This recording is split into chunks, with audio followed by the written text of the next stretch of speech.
Today's webinar is on coaching, correcting, and celebrating the volunteer coordinator's playbook.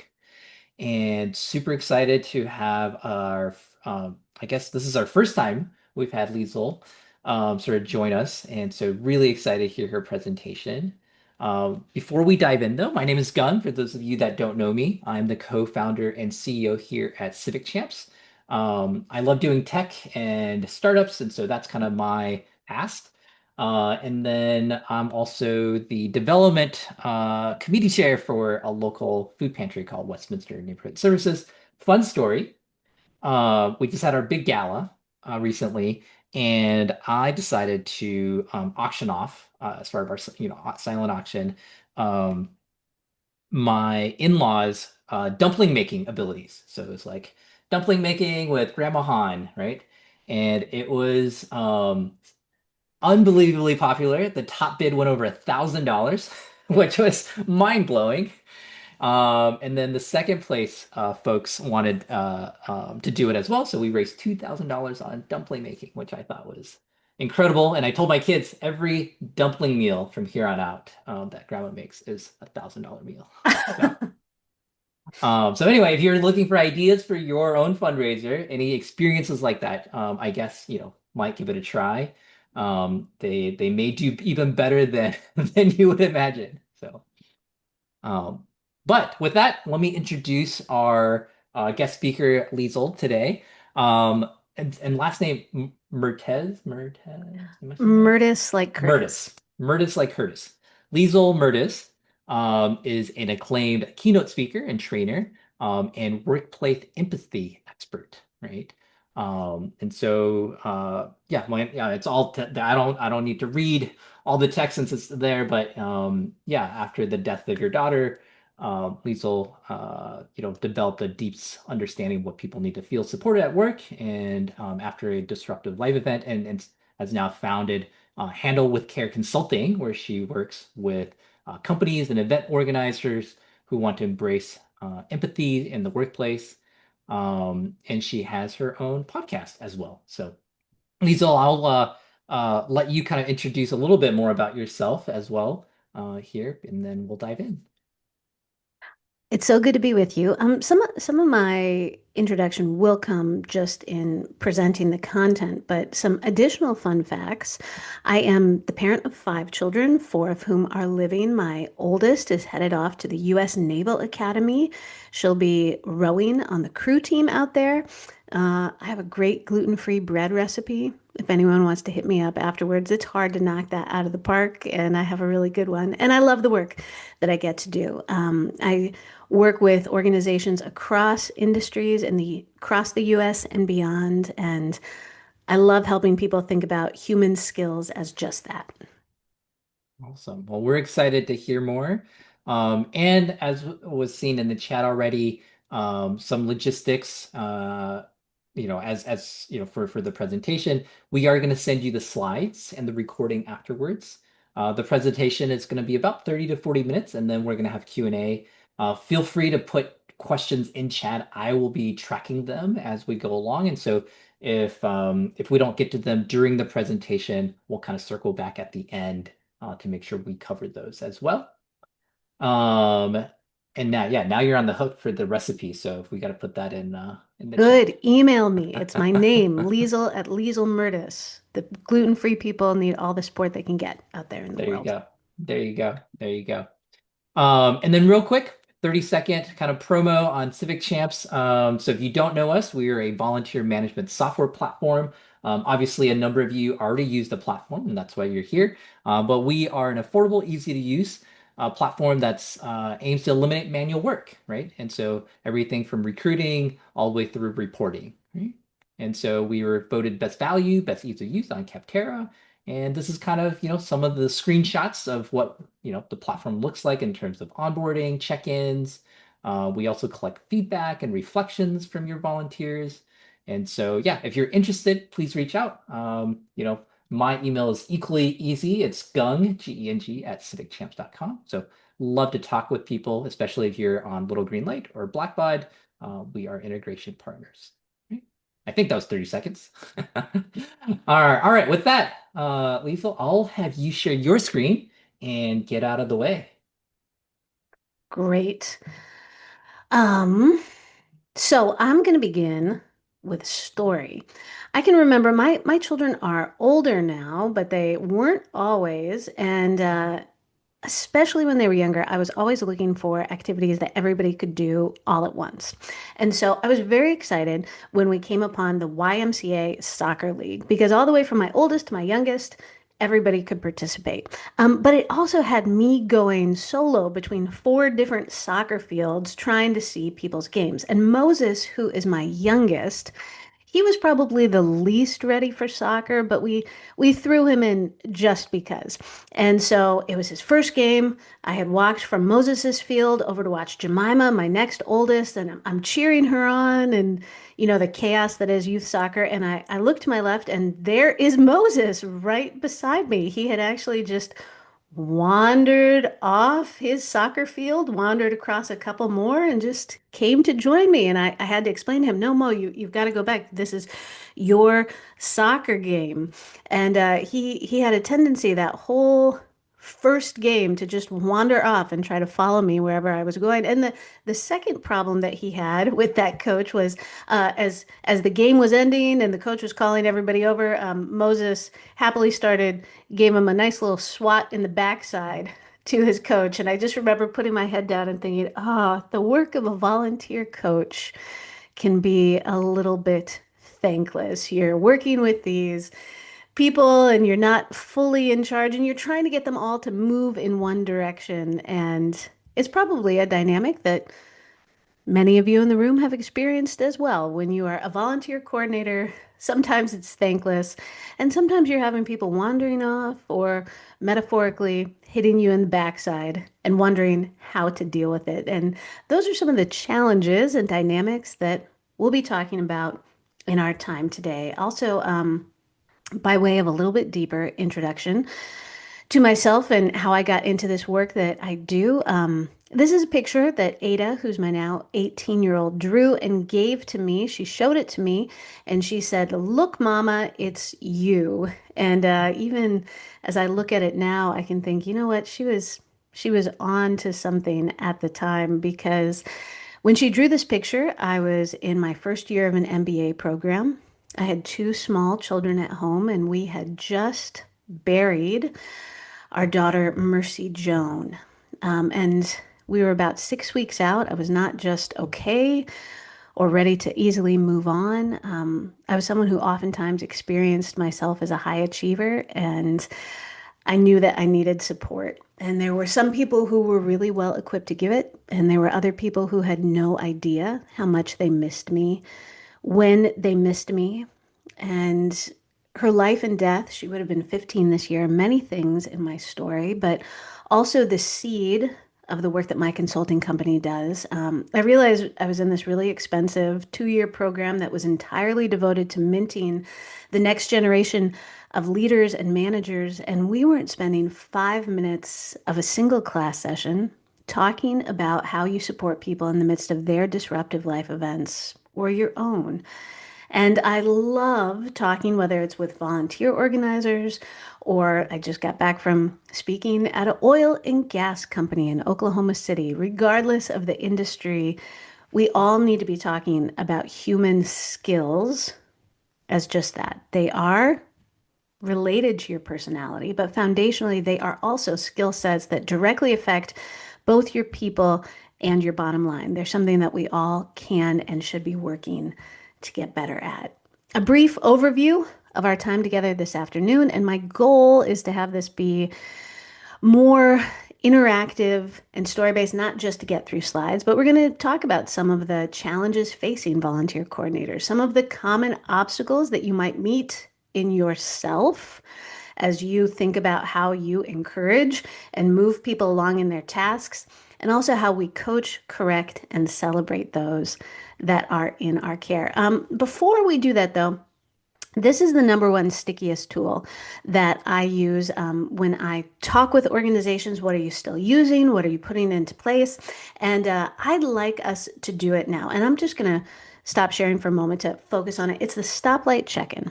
And what I would like you to do is I would like you to gauge the energy that you're bringing to today's session through the rubric of a stoplight. So you can do this in the chat. I want you to take a moment to reflect.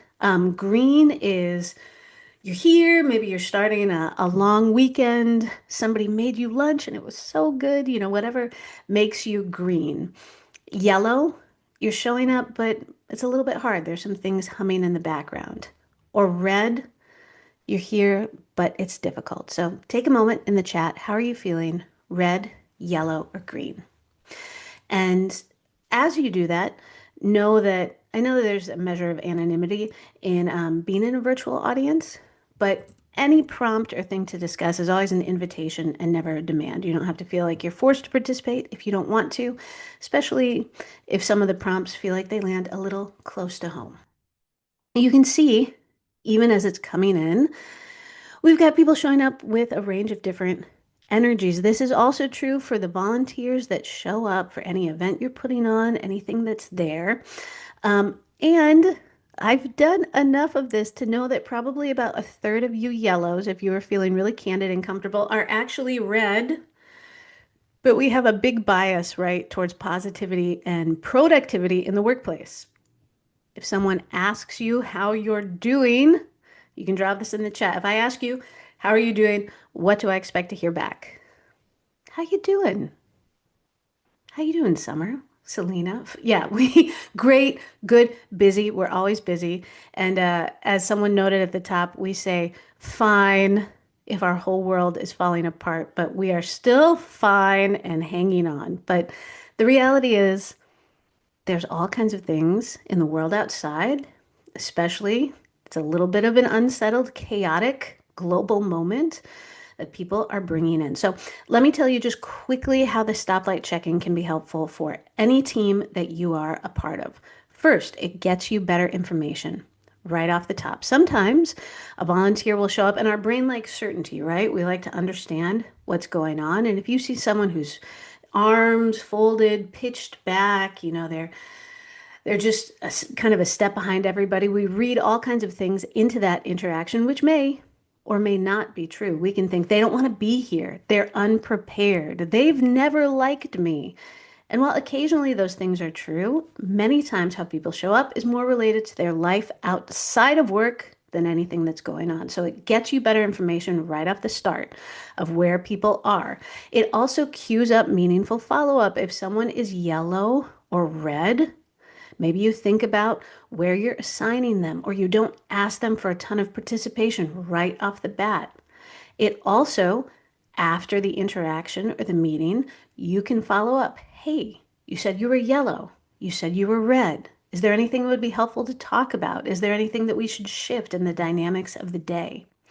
And a third way it can be really helpful is we talk about psychologically safe workplaces or recognizing more of the whole person that comes into a given situation.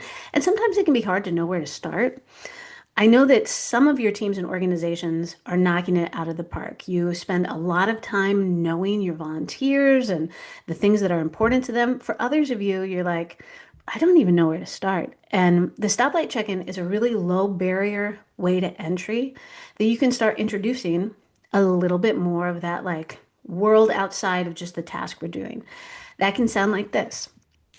If you had asked me a couple of days ago, I might have said, I am yellow because all of my children have started again in spring sports. Only two of them drive, so it's a little bit like a part-time job trying to get everybody to the lacrosse fields on time.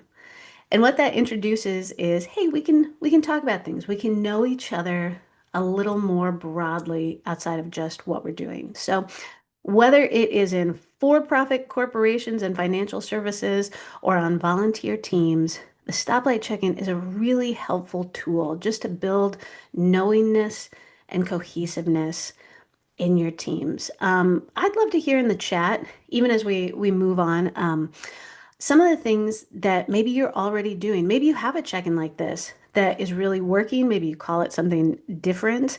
I encountered the phrase whales and flails lately of people doing a debriefing, but something that's working, or if you think about this, how might it be helpful to your organization? Go ahead, you can drop that in the chat.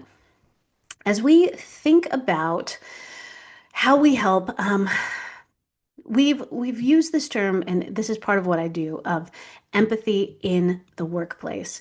And I just want to give like a working definition of empathy that I think is helpful. This comes from Dr. Brene Brown, and I just feel like it is one of the most useful definitions of empathy. She says empathy isn't about connecting to an experience, it's about connecting to the emotions that are underneath the experience. People are coming from all different sorts of places. They're bringing that to work. Let me humanize this slide just a little bit. When I was in college, my roommate Heidi, her mother had died before she started her freshman year, and we were coming to the end of freshman year, and for the rest of us, we all still had parents that were still living. If I think only about sharing the same experience as Heidi, I'm going to start thinking things like, I don't know what to do. I don't know what to say. I'm not going to do anything. I don't want to get it wrong. Everything with which actually moves me away from Heidi. If instead I think about what emotions she might be feeling, it's going to get me a lot closer. So maybe we can just crowdsource it in the chat. What are some of the emotions that Heidi might be feeling on her first Mother's Day without her mom? Some of the things that she might be encountering. Yeah, she might feel lonely or remorseful. She might feel depressed or sad or overwhelmed. And I actually have felt all of those things. I've felt lonely, I felt overwhelmed. If I focus on the emotion, it gets me a lot closer to being helpful to Heidi. I can think, you know what? Lonely people might want to be with somebody. I should invite her to brunch. Now, this doesn't mean I'll always get it right.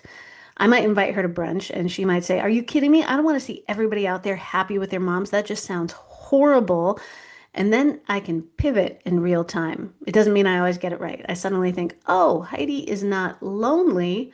Heidi is angry. So it helps you have a little bit of a gauge. When I go and talk about empathy and connecting on a human level with people, which is a huge part of what you do as volunteers, there are ways in which we can sideline ourselves. There are things that can get in the way. I like talking about this through the lens of empathy avatars, which I'll explain in just a moment. But before we do this, um, consider this phrase. I avoid correcting volunteers because. I avoid correcting volunteers because. What are some of the things that come to mind? Yeah, Tracy, they never listen. They're volunteers. Yeah, you need them. Maybe you don't have the right words. Yeah, it can make you uncomfortable. What if I correct them and they never come back? Yeah, a lot of people get into this. They're pretty heart forward. I don't want to hurt their feelings. I don't want them to be overwhelmed. You don't want to lose your resources. You're answering to people who need them to keep your organizations functioning. Yeah, you want them to think that they're needed. All these things and more can get in the way of showing up and helping people continue to get better in their work. I want to introduce you to these empathy avatars. They are a psychologically safe way to see some of the behaviors that steer us in the wrong direction. Because the reality is, if there's any human encounter where feelings are on the line or correction is there, we all already have a bag of tricks that we show up with. It's almost like what a paramedic rushes to on the scene. I like talking about this like your workplace first responder toolkit. The same way a first responder shows up to an accident with tools in their toolkit, you are showing up to every interaction that you have with tools already loaded in your toolkit. They are based on your personality, your household of origin, the behaviors that you took up when you first started working, and you just keep operating out of them because somebody told you that they were helpful somewhere along the way. And so often we don't actually take time to inventory what's in our toolkit. We just keep reaching for it all the time. So, something that is helpful with these empathy avatars is also, I mentioned, it gives you like a little bit of psychological distance. You can see the behavior, but you can also step back from it. Let me introduce you to the first one. Also, with the caveat that you'll see they are named like Silent Sam is the first one. Silent Sam can just as easily be a silent Samantha.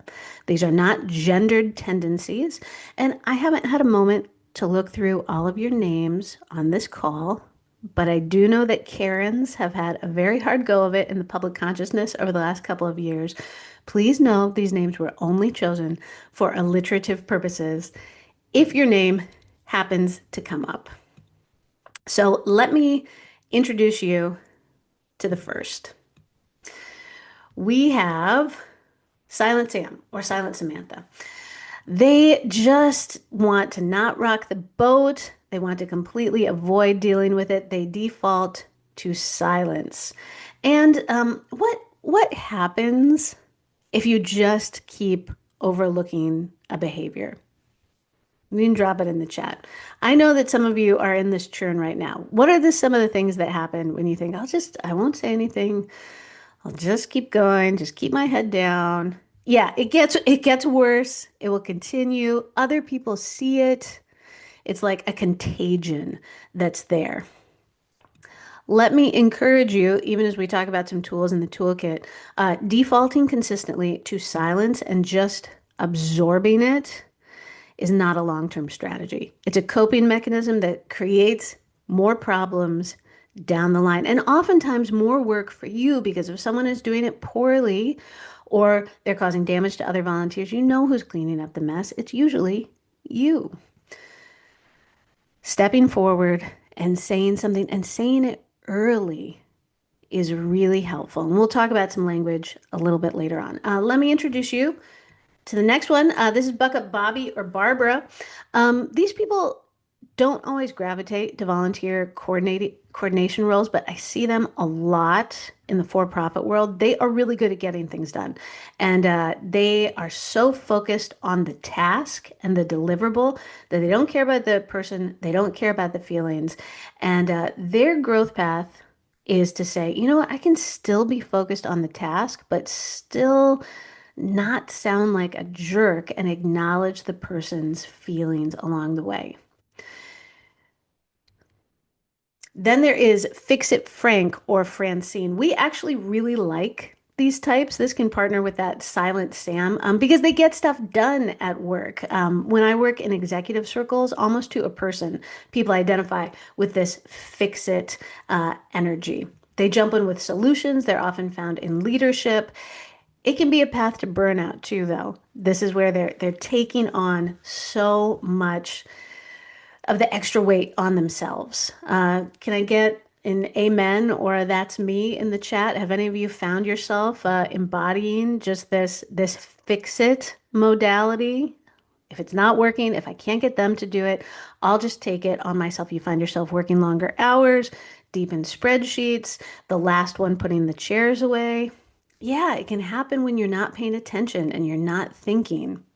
And maybe you can feel just a little solidarity, even in being in this group of seeing how many other people are there. Yes, and how interesting, Lori, it can backfire. You can reap a little bit of a whirlwind with it. A few more. Cheer up, Cheryl or Charlie. You're just bringing the positivity. You want to make everything better. You're hoping for the best, and you're just trying to maintain that positivity all the way through. This can also lead to some avoidance of problems. Anybody identify with some of this cheer up energy? And if you do, you know what it's like. You can embody it until you can't, and then it almost feels like a switch has been turned off, where you're like, "Oh my gosh, I'm so tired of being so cheery all the time," and you can feel like you have nothing left, really, of that positivity for your life outside of work. Commiserating Candace, especially I was doing this presentation with a group of volunteer coordinators within the last month. And this is the group that you just get into the weeds with people and their problems. Instead of actually being helpful, you're like, oh my gosh, yes, that person is the worst. And they are always so demanding. And you cease to be a coordinator and a helper. You're just commiserating and in the thick of it with people. And especially, yeah, it can be a little bit lonely and you can find yourself in that modality a little bit easily.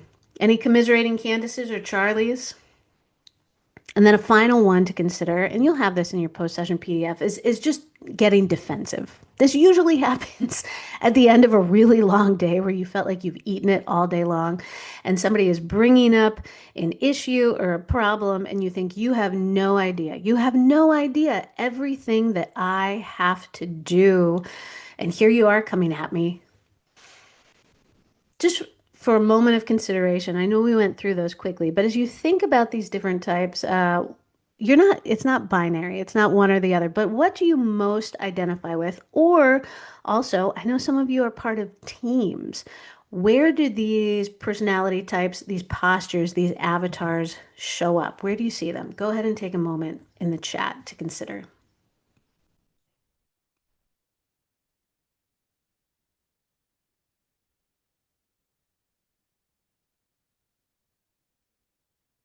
As you're thinking about that, let's talk about coaching. Good expectations with volunteers help prevent drama. So, how do we get there? Volunteer agreements. How many of you right now have a volunteer agreement where you have expectations that are there at the start?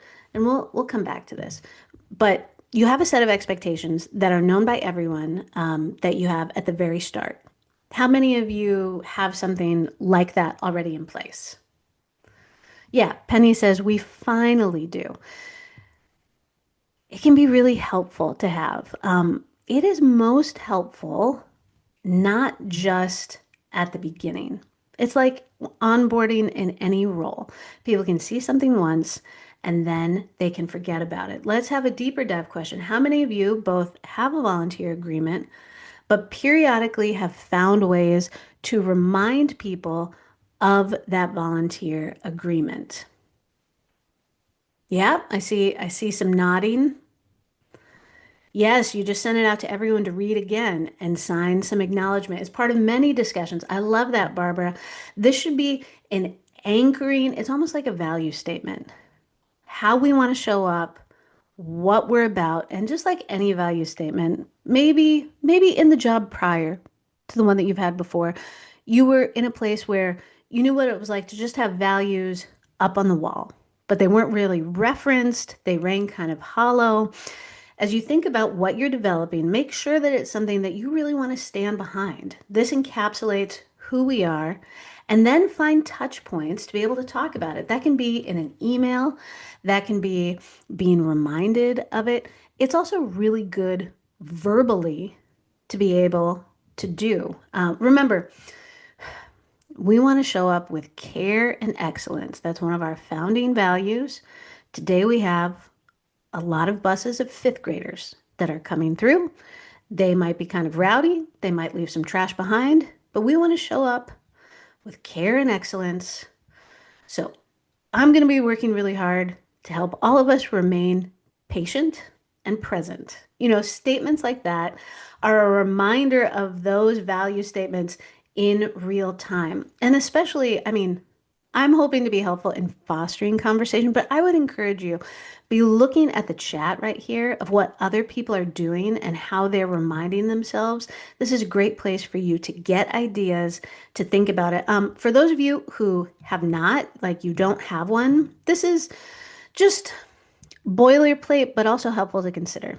This is some language you could use. We agree to show up and communicate, treat people with respect, follow procedures. And the deeper you get into it, the more valuable it is. How about role clarity? Do you know why it matters at your organization? Um, how about here in the chat? As you think about role clarity, why is it important and how do you achieve that clarity in the different groups that you manage? You also could come off of mute if you feel like I'm doing it and I'd love to talk about it.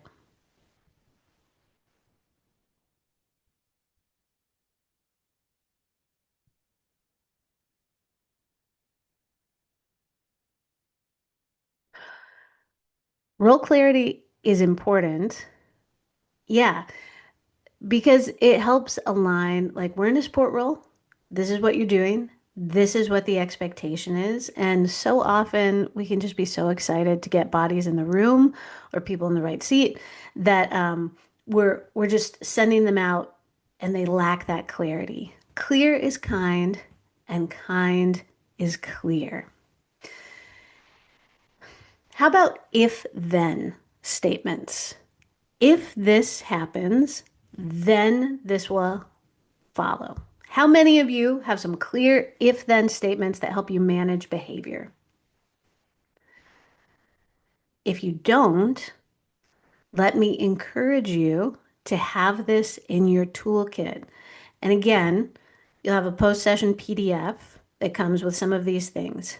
If this happens, if you are late more than 3 times, then you will no longer be able to serve in the volunteering role. And we can be scared of doing this, right? We can think, oh no, then I might actually lose someone and I had to work so hard to find them. But think of all the headaches that you also face with the no-shows or the people who are constantly late or cleaning things up. This is again about clarity and kindness. Use this in your language, have it in your materials. Think about a couple anchoring if then statements. And if you struggle to know where the if then statement might be most helpful, think about what your current headache or number one pain point is.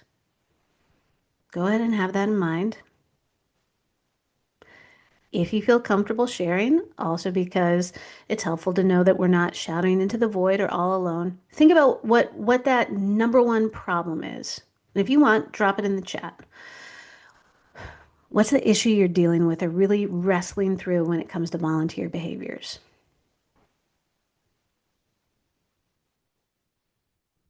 Timeliness, presence, yeah, leadership succession. Thank you, Katya. Whatever comes to mind, think about what clarity and expectations and using these if then statements would do. Consistency for Kent. If you can't commit to being able to show up twice a month, this is not the role for you.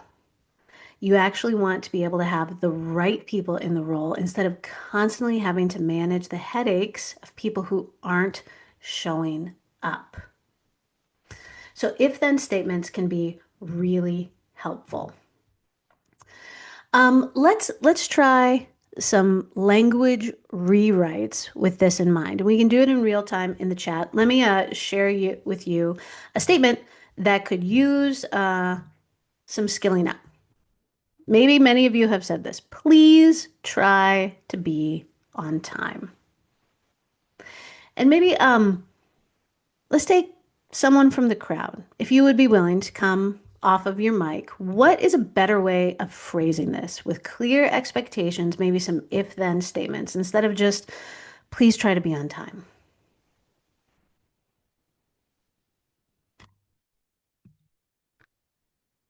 Being on time allows you to be a more effective advocate in your role. Yes, being on time allows you to be a more effective advocate. I like how you tie that back also to the value of like why we're doing this. Um, how about an if then statement that can follow that up? If you show up, then we'll be able to achieve this. Yeah, if you show up, then we'll be able to achieve it. You can also have an if then that has a consequence to it. What would that sound like? If you show up, we lose this. Then we lose Yeah. this. If you don't show up, we'll lose this. If you don't show up, you're letting down the team. If you don't show up 4 times in a row, you're not going to be able to continue volunteering here. Thank you for the participation. Let's try another one. This is just kind of a blanket statement. We follow procedures for safety. What is a rewrite of this that could tie it to a value, why you follow procedures, and have some clarity on what will happen if you don't follow procedures? I would love another voice from the crowd. I know we go over this just in our day one of training, Mm-hmm. when we do our orientation, and we talk about safety is the one word at the end of one of our slides. And I ask them, what does safety mean to them? And they all tie Ooh. it back to themselves. Uh-huh. And we go a little bit further and say, yes, we want obviously all of our volunteers to be safe while volunteering on site because we're dealing with live animals, but we also Mm-hmm. want our animals to be safe. So if we're not Yeah. following proper cleaning procedures or disinfecting procedures, animals and disease can or animals can get sick and disease can spread. Also, we want to make sure that our public that's visiting the shelter is safe. So if you're walking a dog from point A to point B and there's a Mm-hmm. member of the public there, that the dog is, in a secure, leash hold, or if they're doing a meet and greet out in the front yard, that we're not, approaching and disrupting those types of things. So we try to look at safety as a whole, not just one individual thing. So we talk Yeah. about the outcomes of that. Well, and that's a really nice way to get them to kind of wrestle through and iterate and consider the multiple perspectives that go into the why of following procedures. I appreciate that. Let's do one more. This is a coaching rewrite. How would you tie this back to some values and perhaps some consequences with if then? Instead of saying we appreciate flexibility, how would you skill up this statement?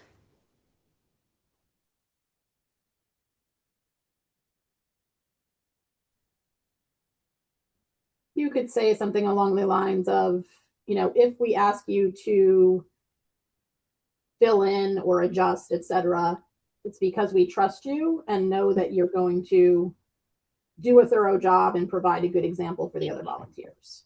Yeah, I like that. It's tying it to that aspirational, aspect of why we're doing this and what it communicates. And again, this can be hard sometimes, especially for those in more of the caring fields, especially in nonprofit work, thinking about the consequence at the start. It is easiest to say the limit and the consequence at the very start. This is like also what happens in negotiations. It's easiest at the start of the conversation to be able to stake out some ground. It can be harder when you're managing it later on. We appreciate flexibility. And if you feel like you cannot embody that flexibility, this is not the right role for you. Making sure that you're not just getting people in the room, but you're getting people that are there that really can be the people that you need. Let's do one more. This is another one that could be a little bit stronger. Let us know if you can't make it.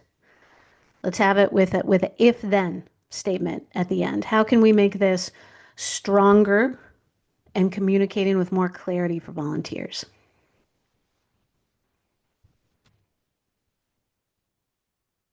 We ask them to email within 24 hours if they can't make it in. And obviously, occasionally, illness and stuff like that falls into place. Mm-hmm. Um, we recently had a no-show this week that got an email from me. Yeah. And she's like, "Well, I had to go to my math tutor." And I said, "I appreciate that, but if you can kindly let us know when you can't make it in phoning the front office isn't adequate because it's likely going to go to voicemail. We're not going to get notification of that until after your shift is come and gone. The staff's relying on you to help get the daily tasks done. With people not showing up, tasks may not get completed. Right? How did it feel for you to have to get to do that email back and forth? Is that something that you often are accustomed to being able to set some of those boundaries, or did that feel like kind of With this leaning in? particular volunteer, yes. You're like, She's I a gotta do it constant all the no-show. time. So I was actually quite happy to have this email because I'm actually trying to get Yes. her out. Well, and So I mean, we are that's dot we this is our third no-show, considered a no-show with yes. no, yeah.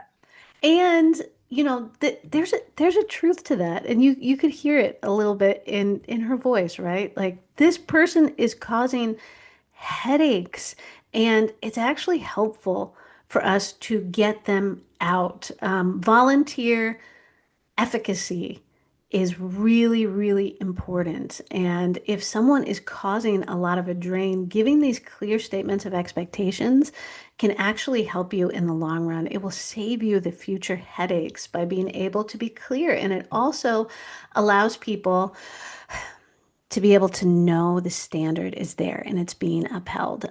Let's talk about, before we open it up for questions, one other area that can feel challenging, and that is we've talked about it a little bit even in the email situation. But why does correcting volunteers feel so hard? What are some of the things that come into play? You can drop it in the chat. Why can it feel so hard?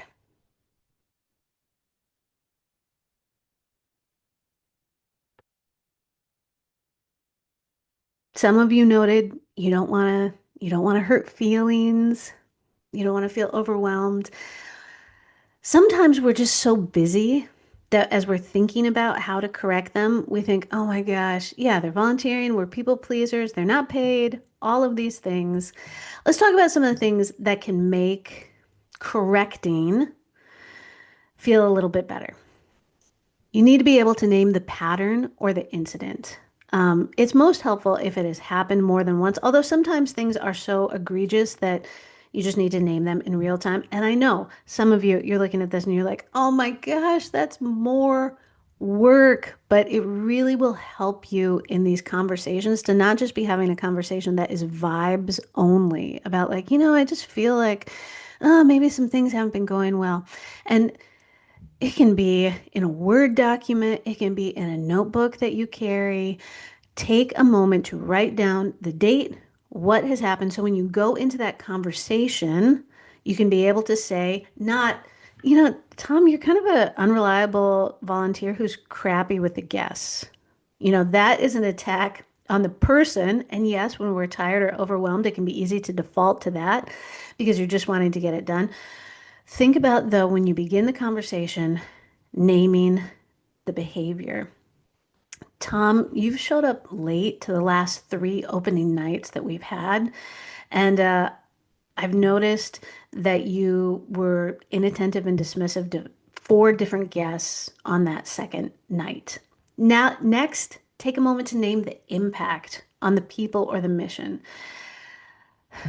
As one of the premier, playhouses in Ohio, that's not how we want to serve anyone who comes in through our door. And it really does make people have less of an experience when they come here.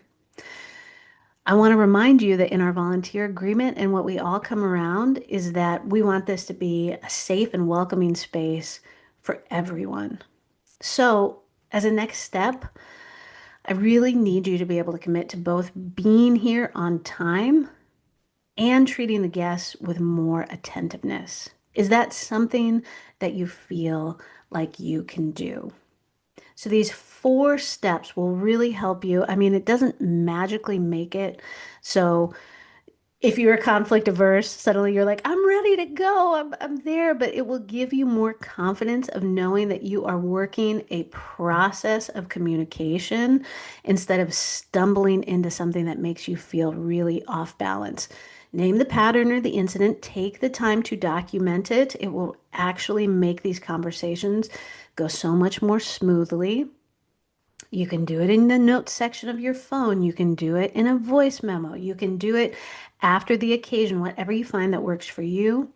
When you talk about them to that person, and you do need to talk to that person, you're naming the pattern, you're naming the impact. Remind them of the expectation. They should already know that from the way that you have talked, from the volunteer agreement that they have signed. That should be something that is not the first time they're hearing it. If it is the first time, you need to go back to those agreements and those reminders and also strengthen that. And then offer the next step. You don't want to just leave them hanging. You need to think of what the next step is for them. It's either, you know, their off ramp into no longer volunteering or the expectation of how they need to adjust their behaviors. Do any of you regularly have conversations like this where you're like, you know what? We're not perfect, but we're doing a pretty good job at being able to have those conversations. We love learning from people who are industry leaders in that.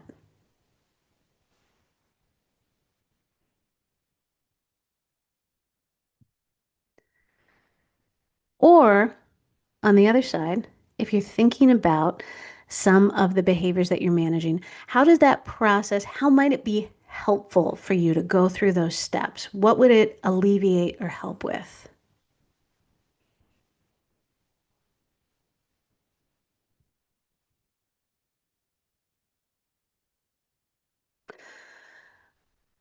A final aspect of being a part of any team before we open it up for questions is being able to celebrate your wins.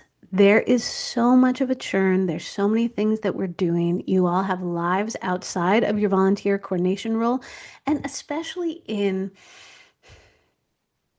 organizations of impact or best in class places, one of the things that they feel makes them great and oftentimes does is always looking to the next thing. But when we're constantly looking forward, we miss the chance to celebrate. I am very fond of saying, especially over the last couple of years, there's no such thing as a small win. It takes a lot to show up with consistency and care to our work. There are more pressures than ever, externally, internally, in the world at large, in our phones. Be a place that celebrates. That can happen informally. I also encourage you on your teams, whether that's taking a moment for shout outs or commendations, sending it in emails, to be able to be a place that celebrates when you do things well. Those are the organizations that people want to stay with, that they want to be a part of. And it is one of the easiest things actually to fall by the wayside, is just taking time to celebrate the impact of your organizations. Maybe you are getting dogs that have no home to their forever home, and that's wonderful. Maybe you are providing advocates in the legal system for people who are perpetually overlooked. Maybe in a time of brutality and where the discourse is so hard, you are bringing beauty in the arts and those spaces. Take time to celebrate, not just in your annual reports, but as you end and kick off meetings. It is one of the best things that will keep people engaged and with you. And even as we open it up for questions, just because there's all kinds of ways to remind ourselves in the chat, what is a small win that's actually not that small that you are celebrating on this Thursday? I would love to hear it. Go ahead and drop it in the chat. And what questions do you have, not just for me, but also for some of the other people on this call that you might have seen some really great interaction in the chat or something that you want to learn more about? Or for Gung, who has a great Yeah. platform, who is maybe addressing some of these things. Our newest volunteer class graduates tonight. That's super exciting, Awesome. Jamie. Excellent. Got booked for a community outreach event. Yeah. Barbara said reach out to 2 advocates on what they were leading the pack in CEUs this year. Awesome. Yeah.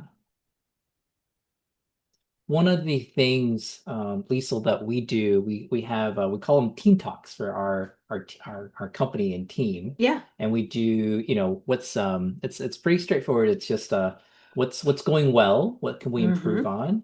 and that could be personal or otherwise. And then one shout out for somebody in the room. You can't shout out somebody Mm, that's not in the room.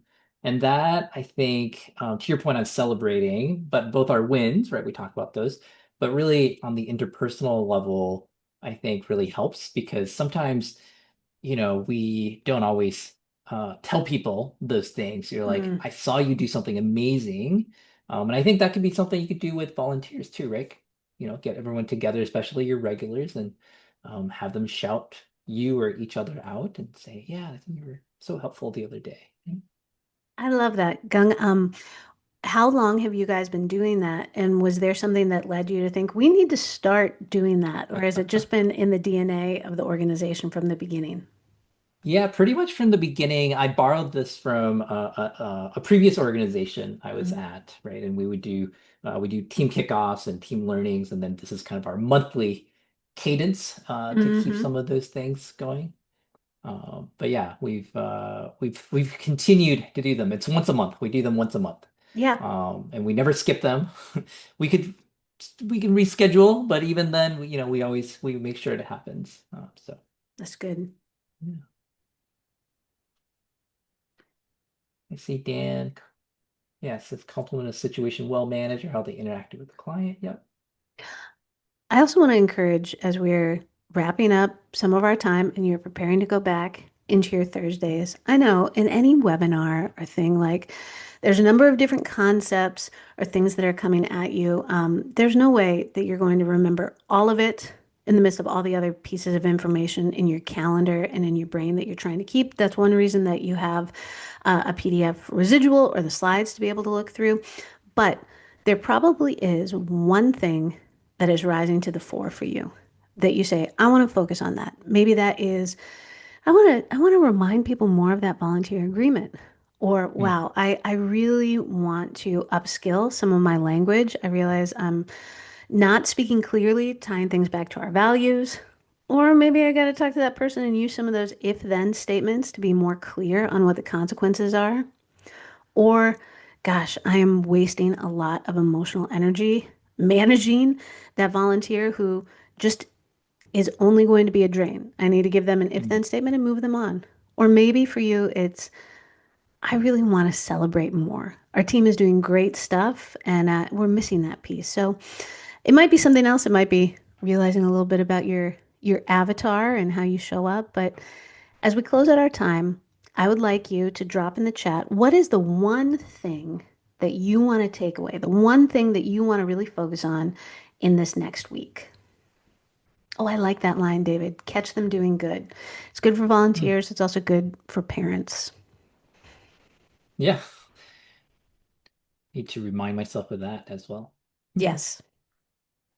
May my eyes be on the good. I want to be a chief encourager, Yeah, not just absolutely. someone reminding them for the sixth time to take out the recycling, which will be another conversation with my 16-year-old. Mm, yeah. I love the if then, maybe really think about even for our own handbooks and things like that. Just that clarity up front can solve so many issues later when you can point back to it, right? So Yes. be available. And I love the comments in the chat, by the way. This is one of the most engaged sessions. So Liesel, I'll have to thank you Mm. for that to give everyone space and feel like they could participate. And I see a lot of sharing in the chat, which Yeah. is super awesome too. Well, and as you all participate in this forum, the speaker, Gum Green's and great people as speakers, but just the resources, and I've seen people doing it, like, send me that. I'd love to see that resource. This is a particular type of work, and I just encourage you to, as there are people who sound intriguing or sound that they're doing it well, it's great to reach out, get contact information exactly as you are doing. Yeah, absolutely. And while I know we have a few minutes, and so I want to make sure we also share our contact info. And so, for those of you that might want to reach out to Liesel, right? She was uh, gracious enough to share her contact here, and so this will be in the slides as well. But this way you can reach out if you have follow-up questions, things like that. if you want to book her for your own organization, for example, to talk about how to lead with empathy. And then, of course, there's my contact info as well. And so feel free to reach out to me. Find me on LinkedIn. I love connecting with you all. And so if you can find me, that's awesome.